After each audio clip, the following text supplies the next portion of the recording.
Good morning to all. आज हम अपनी वर्कशीट नंबर 8 स्टार्ट करने जा रहे हैं साइंस के लिए, जिसका हमारा टॉपिक है एलिमेंट। सबसे पहले यहाँ आपको अपना नेम लिखना है और यहाँ आपको अपनी क्लास टीचर का नेम लिखना है। तो चलिए स्टार्ट करते हैं। आपने पहले पढ़ा होगा जो हमने सब्सटेंसेस पढ़े हैं, जैसे सस्पेंशन है, कोलोइड्स है और सॉल्यूशंस हैं। ये क्या है? Impure substances. इम्प्योर मतलब जो प्योर नहीं है, जो सिर्फ एक चीज से नहीं बने हुए, एक से ज्यादा चीजों से बने हुए हैं। ठीक है, तो सस्पेंशन आपकी जैसे चॉक पाउडर है, अगर आप उसको पानी में मिलाते हैं तो वो अच्छे से मिक्स नहीं होता, वो नीचे बैठ जाता है। तो वो क्या है? सस्पेंशन है। ठीक है, जो अच्छे से मिक्स नहीं होता वो सस्पेंशन है, और जो इजीली डिसॉल्व हो जाता है, फॉर एग्जांपल शुगर है या सॉल्ट है, चीनी या नमक है, अगर आप उसको पानी में मिलाते हो तो वो पूरी तरह से डिसॉल्व हो जाता है, तो वो क्या होता है? सॉल्यूशन। और उनके बीच में एक हमारी प्रॉपर्टी आती है जिसको हम बोलते हैं कोलोइड्स। वो सस्पेंशन और सॉल्यूशन के बीच की चीज है, जिसमें वो अच्छे से सस्पेंड भी नहीं होता और डिसॉल्व भी नहीं होता। फॉर एग्जांपल जैसे डस्ट है और स्मोक है, ये दोनों चीजें आपस में अच्छे से डिसॉल्व भी नहीं होती और वो सस्पेंड भी नहीं होती। मतलब मेन डिफरेंस ये है सस्पेंशन और कोलोइड्स में कि जो सस्पेंशन है आप उसको सेपरेट कर सकते हो, ठीक है, लेकिन जो कोलॉइड है उसमें जो आपके एलिमेंट्स है आप उन दोनों को सेपरेट नहीं कर सकते। मेन डिफरेंस यही होता है। उसके बाद है, क्या प्योर सब्सटेंसेस एक्चुअल में एग्जिस्ट करते हैं? Do pure substances really exist? If yes then how? अगर करते हैं तो कैसे? तो चलिए पढ़ते हैं हम। Many of the students around us are in the fact present in their pure forms only. बहुत सारे सब्सटेंसेस होते हैं हमारे आसपास जो अपनी प्योर फॉर्म में ही होते हैं, मीन्स वो सिर्फ एक ही चीज से बने होते हैं, उनके अंदर कोई भी दूसरी चीज, किसी भी तरह की मिलावट नहीं होती। They are of two types, वो दो तरह के होते हैं। फर्स्ट है एलिमेंट्स और दूसरा है कंपाउंड्स। एलिमेंट्स क्या होते हैं? जैसे गोल्ड है, सिल्वर है, आयरन, एल्यूमिनियम, ऑक्सीजन, कार्बन। ये क्या है? एलिमेंट्स जो सिर्फ एक ही सिंगल उससे बने हैं। और दूसरा है कंपाउंड्स। कंपाउंड जैसे ग्लूकोज और वाटर है। ये क्या होते हैं? जैसे वाटर है हमारा H2O, ये हाइड्रोजन ऑक्सीजन दो एलिमेंट से मिलके बना है, लेकिन फिर भी ये प्योर है। ठीक है, उसके बाद आता है elements are the basic form of matter. Elements हैं क्या? अब हम पढ़ेंगे अपने एलिमेंट्स और कंपाउंड्स की होते क्या। एलिमेंट्स बेसिक फॉर्म है मैटर की। मैटर क्या होता है? कोई भी चीज जो हमारी यूनिवर्स में एग्जिस्ट करती है, जिसके अंदर स्पेस होता है, वेट होता है जिसके अंदर, वो क्या होता है? मैटर होता है। मीन्स हर चीज जो एग्जिस्ट करती है, ऑब्वियसली उसके अंदर चाहे मिनिमम से मिनिमम कितना भी स्पेस हो या वेट हो, कुछ तो होगा ही अगर वो एग्जिस्ट कर रहा है। तो हर चीज जो एग्जिस्ट कर रही है वो क्या है? मैटर है। तो एलिमेंट्स क्या है? बेसिक फॉर्म है मैटर की, जिससे मैटर बना होता है। विच कैन नॉट बी डिवाइडेड, जिसको हम अलग अलग भाग में नहीं कर सकते। फर्दर इनटू सिंपलर फॉर्म, किसी भी सिंपल फॉर्म में, बाय एनी केमिकल रिएक्शन, किसी भी रिएक्शन के थ्रू। तो एलिमेंट क्या है हमारा? Element are the basic form of water which can not be divided further into simpler form by any chemical reaction. Generally इनको हम क्लासिफाई करते हैं मेटल में, नॉन मेटल में और मेटलॉइड्स में। हम इनकी प्रॉपर्टीज अभी पढ़ेंगे कि मेटल्स क्या होते हैं, नॉन मेटल्स क्या होते हैं और मेटलॉइड्स क्या होते हैं। तो इनकी प्रॉपर्टी के बेसिस पे ये हमारे लिए बहुत ही ज्यादा यूजफुल होते हैं। तो चलिए देखते हैं कि वो कैसे यूज होते हैं और उनकी प्रॉपर्टीज क्या क्या है। तो सबसे पहले आते हैं हमारे मेटल्स। मेटल्स क्या है? ये एक सॉलिड और लस्ट्रस, ये बहुत क्या होते हैं? ये सॉलिड होते हैं। हमारी 3 स्टेट्स होती है मैटर की, सॉलिड, लिक्विड और गैस। तो जो मेटल्स हैं वो क्या होते हैं? सॉलिड होते हैं। और लस्ट्रस, लस्ट्रस मीन्स जो शाइन करते हैं, ठीक है, चमकते हैं। उसके बाद है these are good conductor of heat and electricity. और क्या होती है मेटल की प्रॉपर्टी? कि वो हीट और इलेक्ट्रिसिटी के गुड कंडक्टर होते हैं। मीन्स वो इलेक्ट्रिसिटी को क्या करते हैं? उनके अंदर से हम इलेक्ट्रिसिटी इजिली पास करा सकते हैं। ठीक है, जैसे वुड है, क्या वुड के अंदर से इलेक्ट्रिसिटी पास हो सकती है? नहीं। तो वो क्या है? बैड कंडक्टर है।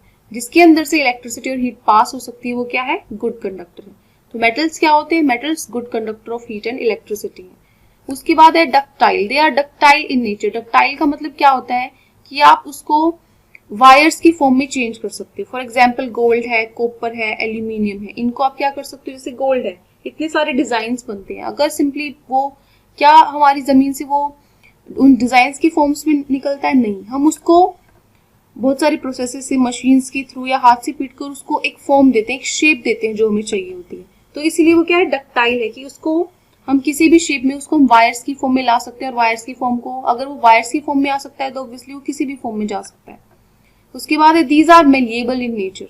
मेलिएबल्स मीन्स हम उनको शीट्स में कन्वर्ट कर सकते हैं। They can be beaten into sheets. आपने देखा होगा कि लोहार जो होते हैं वो लोहे को गर्म करके उसको जोर जोर से पीटते हैं, तो वो क्या करते हैं, उसको वहां से फॉर एग्जाम्पल वो स्क्वायर है उसको बीट करके वो उसको एक शीट की फॉर्म में कन्वर्ट कर देते हैं और जिस शीट से हम अपनी कोई भी मटेरियल बना सकते हैं।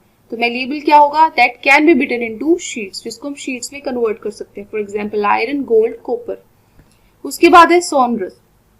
इसका मतलब क्या होता है, प्रोड्यूसिंग रिंगिंग साउंड और हिटिंग। अगर हम किसी भी चीज पे हिट कर रहे हैं तो वो एक घंटी की आवाज अगर हमें देती है तो वो प्रॉपर्टी उसको हम क्या बोलते हैं, सोनरस। उसके बाद आता है मेटेलॉइड। मेटेलॉइड क्या होते हैं, वो element which have intermediate properties between those of metals and non metals. वो प्रॉपर्टीज मतलब ना तो वो पूरी तरह मेटल्स की तरह होते हैं ना पूरी तरह नॉन मेटल्स की तरह होते हैं, जिनके अंदर दोनों की कुछ कुछ प्रॉपर्टीज होती हैं। वो दोनों की बीच की जो प्रॉपर्टी होती है वो क्या होते हैं, मेटेलॉइड्स होते हैं। For example boron, silicon, germanium. उसके बाद आते हैं हमारे नॉन मेटल्स। नॉन मेटल्स क्या होते हैं, जिस तरह से मेटल्स लस्ट्रस मींस शाइन करते हैं, नॉन मेटल्स शाइन नहीं करते, दे are not lustrous.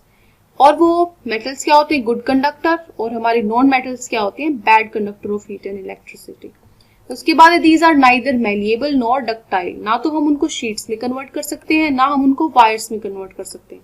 They are generally brittle. Brittles means किसी टूटना जो ब्रेकेबल हो सकता है, ठीक है। They are not sonorous. और ये क्या हो सकते हैं, सोनरस मैंने अभी बताया था कि जो रिंगिंग साउंड क्रिएट करते हैं वो क्या होते हैं, सोनरस। उसके बाद generally non metals exist in liquid और गैसियस फॉर्म।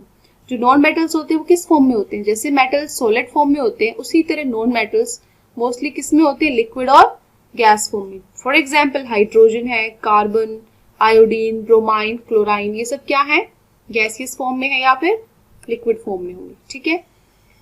उसके बाद देखिए हमने क्या पढ़ा, एलिमेंट्स पढ़ा और मेटल्स, नॉन मेटल, मेटलॉइड्स के बारे में पढ़ा, उनकी प्रॉपर्टीज पढ़ी। तो चलिए यहाँ पर देखते हैं कुछ questions. What are elements, elements क्या होते हैं, how are they different from mixtures, और वो मिक्सचर से कैसे डिफरेंट होते हैं, ठीक है। तो यहाँ पर चलिए मैंने आपको बताया था, यहाँ आपको इसका आंसर लिखना है। Elements are the basic form of matter which can not be divided further into simpler form by any chemical reaction.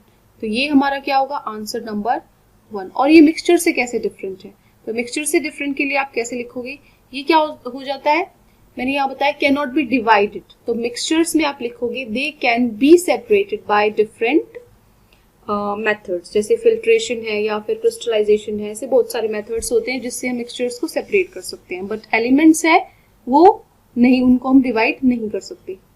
उसके बाद आता है हमारा aluminium is used in making utensils used for cooking food. Which property of aluminium being used here? जो aluminium है उसको हम utensils में यूज करते हैं, राइट। तो किस प्रॉपर्टी से हम इसको, एल्यूमिनियम की कौन सी प्रॉपर्टी होती है जिसकी वजह से हम इसको कुकिंग में यूज करते हैं। तो सबसे पहले आपको पता होना चाहिए एल्यूमिनियम क्या है, मेटल है या नॉन मेटल है। एल्यूमिनियम क्या है, मेटल है, ठीक है। ऊपर से इसमें क्या होता है, जो रस्टिंग प्रॉपर्टी है एल्यूमिनियम की, वो रस्टिंग प्रॉपर्टी भी इसमें, जैसे आयरन होता है हमारा, आयरन जर उसमें जर लग जाता है, ठीक है, उसमें रस्टिंग होती है, लेकिन एल्यूमिनियम में एज सच कोई रस्टिंग नहीं होती। और एल्यूमिनियम की हमारी क्लिनजिंग प्रॉपर्टी भी अच्छी होती है। उसके बाद है can we use carbon to make wires for household usages. क्या हम कार्बन को वायर्स की फॉर्म में यूज कर सकते हैं। तो कार्बन क्या है, नॉन मेटल्स है। तो क्या नॉन मेटल्स डक्टाइल होते हैं। डक्टाइल मैंने आपको क्या बताया था, जिसको हम वायर्स की फॉर्म में कन्वर्ट करते हैं। तो हमें पता है जो नॉन मेटल्स हैं वो डक्टाइल नहीं होते और जो कार्बन है वो क्या है, नॉन मेटल है। तो हम उसको वायर की फॉर्म में कन्वर्ट नहीं कर सकते। तो यहाँ पर आप क्या आंसर लिखोगे, can we use carbon to make wires, तो यहाँ पर आएगा नो। वाई और वाई नॉट, तो एक्सप्लेन, इसमें आपको क्या एक्सप्लेन करना है कि as carbon is a non metal and we know that non metals are not ductile, they do not show ductile property, means they cannot be beaten into wires. उसके बाद है define malleability and ductility. इसमें आप क्या लिखोगे, यहां से लिखोगे जो malleability means we can beat the metals into sheets, and ductile क्या होता है, we can convert the metal into, they can be drawn into wires, ठीक है। ये हमारा आंसर नंबर 4 है। आपको दो प्रॉपर्टीज लिखनी है, एक ये मैलिएबिलिटी के लिए और दूसरी ये डक्टिलिटी के लिए। ठीक है, तो ये हमारे क्वेश्चन आंसर्स थे। तो आपको ये वर्कशीट दोबारा से रिवाइज करनी है और आंसर्स आपको नोटबुक में लिखने हैं। तो आज के लिए इतना ही। Thank you and have a nice day.